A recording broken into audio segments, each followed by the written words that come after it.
Seorang wanita yang bekerja di bagian administratif sebuah proyek bangunan di Joglo, Kembangan, Jakarta Barat, Anita memviralkan aksi pemalakan. Ia mekakukan hal itu lantaran gerah 4 hari berturut-turut dipalak 5 juta rupiah oleh preman berkedok ormas.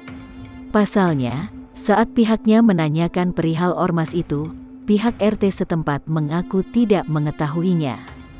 Menurut perekam, seseorang yang mengaku anggota ormas ini kerap mengancam dan meminta uang secara paksa setiap datang.